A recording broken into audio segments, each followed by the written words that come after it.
प्रिय मित्रों, आइए हमारे पास जो शासन व्यवस्था है तथाकथित रूप से जिसे हम लोकतंत्र कहते हैं, वो हमारे जीवन में कितना प्रभाव डालती है और हम अपने एक आम जीवन में उससे कितना रूबरू होते हैं या उससे वास्ता रखते हैं। आइए जरा इसको थोड़ा समझने का प्रयास करते हैं।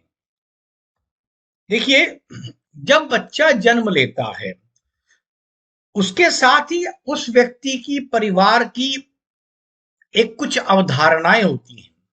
बच्चा बचपन से लेकर धीरे धीरे बड़ा होता रहता है, उसकी कुछ अवधारणाएं परिवार से बनती हैं, कुछ स्कूल जाता है वहां से बनती है, कुछ समाज से बनती है। उसके बाद फिर वो जब विवाह होता है, आगे जीवन चलता है, कहीं काम वाम करता है, वृद्धावस्था आती है और मृत्यु हो जाती है। समय समय पर उसकी अवधारणाएं बनती रहती हैं और उसकी प्राथमिकताएं भी बदलती रहती हैं। आइए इसको जरा समझते हैं।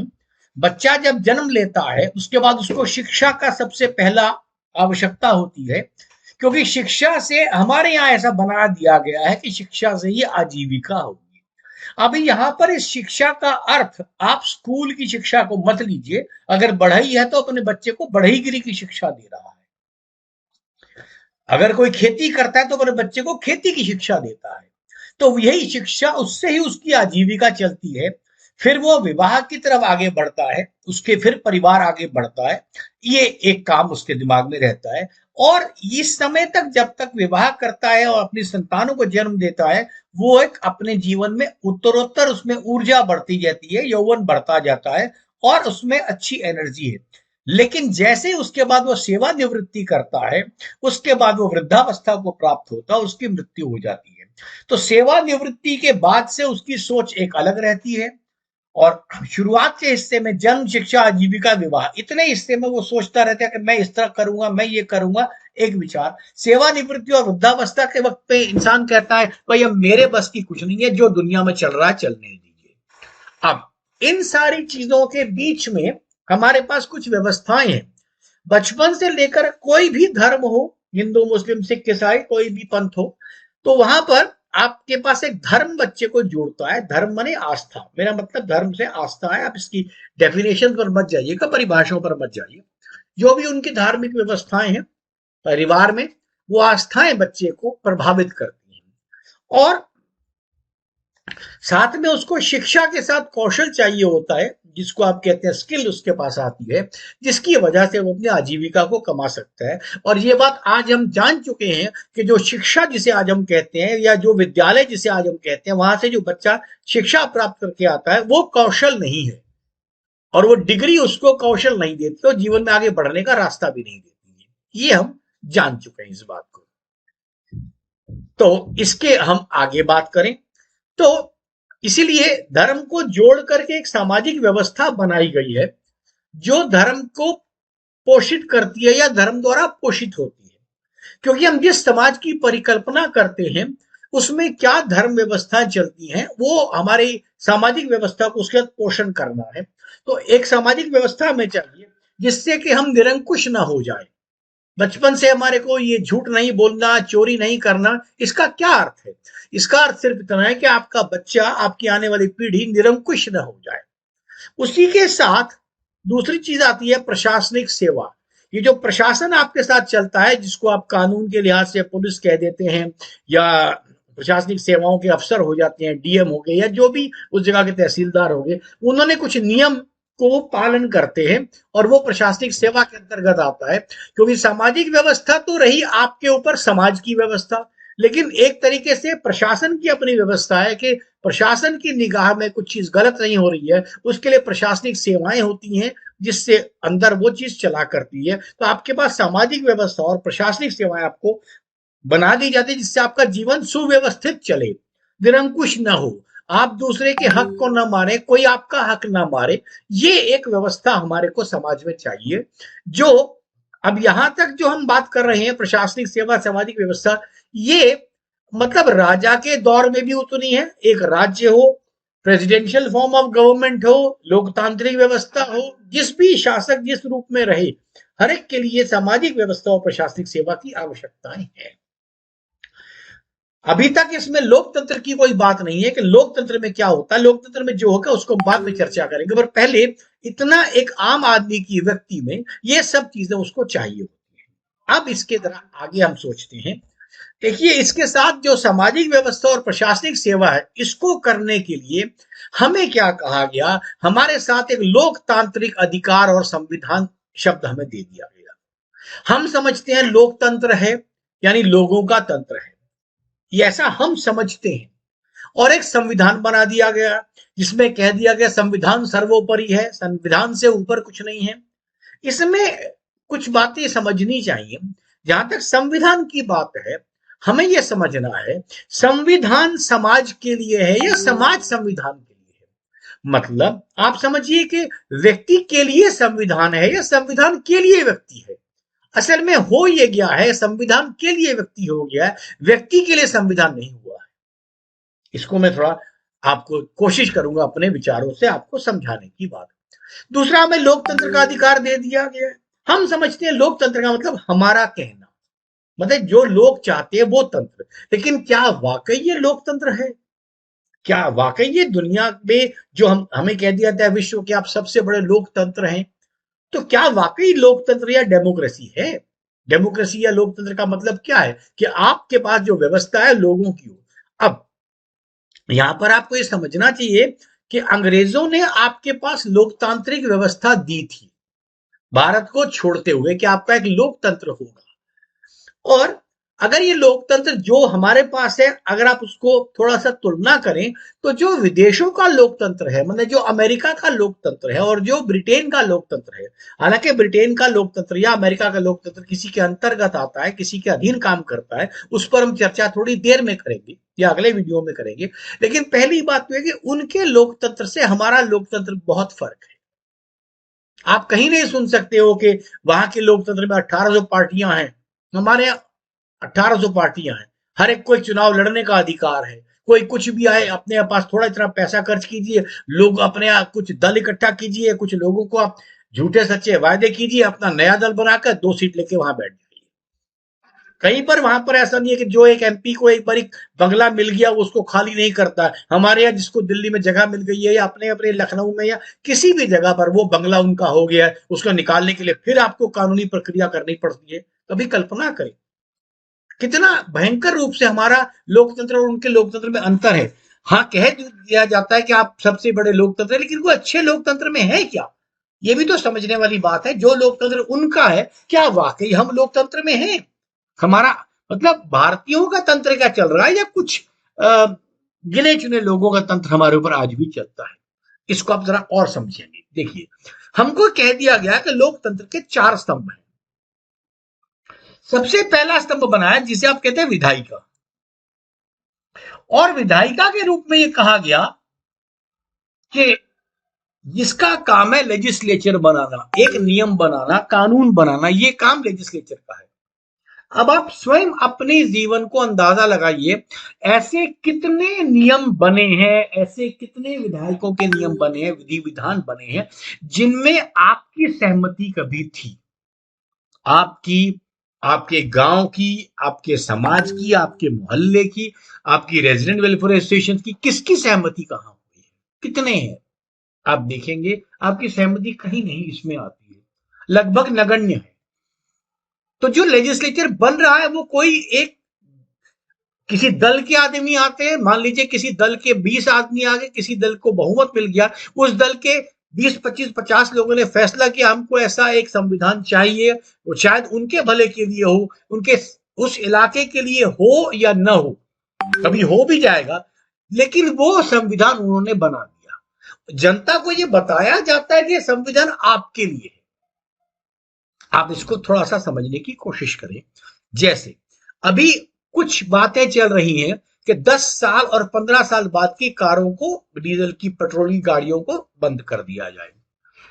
अब आप ये समझिए कि जब आपने BS3 इंजन लाया, BS4 इंजन लाया 2014 में, 2017 में, आप भारत स्टैंडर्ड के इंजन को बढ़ाते रहे। हर बार इंजन के साथ आपने ये कहा कि आपका इंजन इसके लिए बदला जा रहा है क्योंकि ये प्रदूषण नहीं करेगा। लेकिन चाहे BS3 इंजन हो चाहे BS4 इंजन हो, आपको आज भी पोल्यूशन कंट्रोल एक सर्टिफिकेट चाहिए होता अपनी कार में चलाने के लिए। देखिए फिर वो क्यों चाहिए, पहली बात। दूसरी बात, जब आपने ऐसी गाड़ियां बना दी थी जिनमें प्रदूषण होता ही नहीं है, आपको याद होगा 2000 के आसपास जो पुरानी फिएट पुरानी एम्बेसडर चला करती थी, उस समय पे ये जरूर होता था कि कार्बोरेटर को हिला करके वो कंबस्शन को ठीक किया करते थे। तो आजकल तो वो होता ही नहीं। आजकल तो आप समझ लीजिए जो भी जाता है प्रदूषण की दुकान पर अपने 50 60 70 100 रुपए दे करके वो लेकर चला आता है।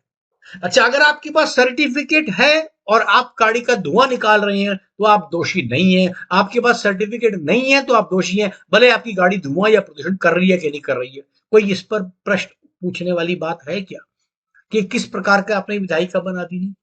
ये विधि जो आपने बनाया, जो नियम आपने बना दिया प्रदूषण का, वो कैसे बना दिया आपने? फिर 10 साल 15 साल की गाड़ी को आप कह रहे हैं, आपने गाड़ियों की फिटनेस पहले 15 साल की दी थी, अब 10-15 साल बाद उसकी फिटनेस का एक नियम था वो लीजिए। आपको लगता है गाड़ी खराब है तो उसको कंडम कर दीजिए, लेकिन अगर वो गाड़ी समय से पहले ठीक है, उस व्यक्ति ने ठीक से मेंटेन करी है, तो उसकी गाड़ी को उड़ाने का क्या मतलब हुआ? माने ये पूरा जो चक्कर चल रहा है प्रदूषण के लिहाज से।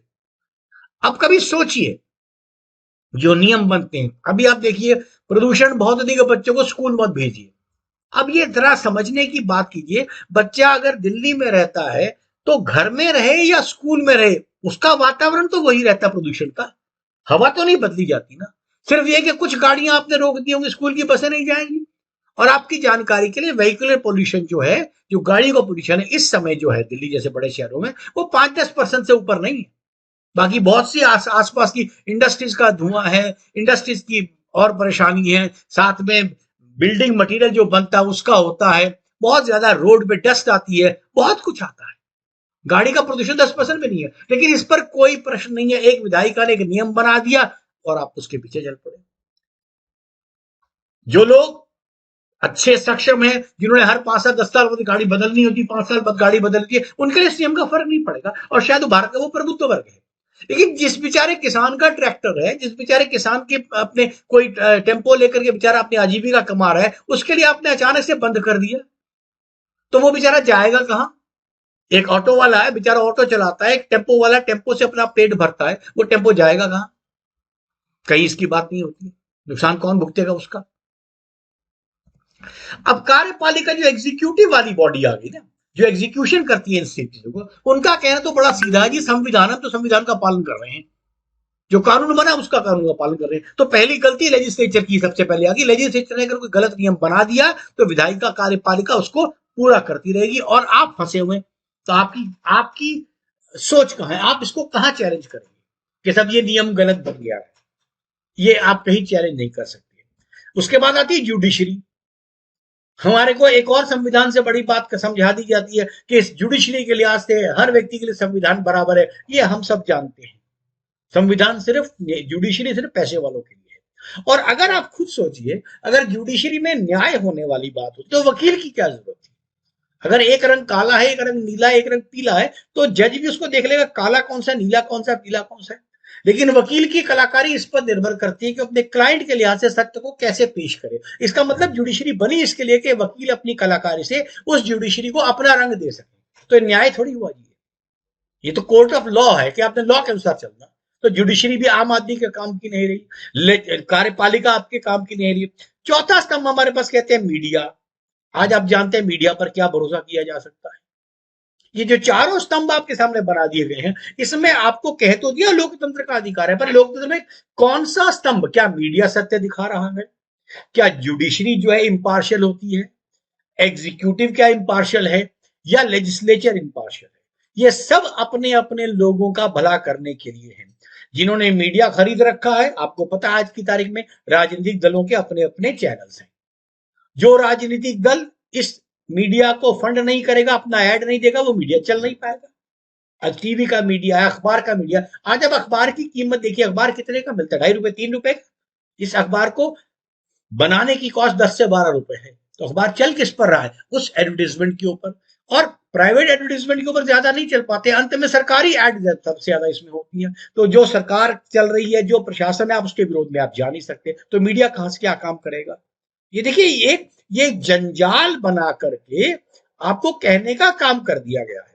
लेकिन असल में मीडिया जो उसे एडवर्टीजमेंट देगा, जहां से धन आएगा वो उसी की बात बोलेगा। जुडिशरी में जाने के लिए आपको बड़ा वकील चाहिए, क्योंकि जुडिशरी भी इम्पार्शियल काम नहीं करती, क्योंकि वकील जिस तरह किसी केस को पेश करेगा उसी के लिहाज से उसका उत्तर आएगा।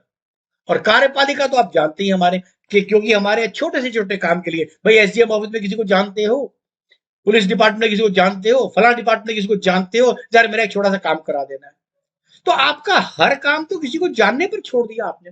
इसी प्रकार लेजिस्लेचर है, आप विधायक को जानते हैं तो आपका काम जल्दी हो जाएगा, विधायक को नहीं जानते मतलब इनके हाथों में जो पावर्स है कोई स्टैंडर्ड पावर्स नहीं है कि इनके हाथ में एक्स्ट्रा पावर ही ना हो। आपने विधायकों को अलग ट्रेन के कोटे अलग दे दिए, जगह के कोटे अलग दे दिए, इन्होंने तेल के आवंटन, तेल के कोटे इन्होंने अलग कर दिए, और इन्होंने जो कुछ आवंटन करना है वो इनके हाथ में, ठेके इन्होंने आवंटन कर लिए, तो सब कुछ अपने लोगों को करेंगे ना, आम जनता के लिए क्या होगा?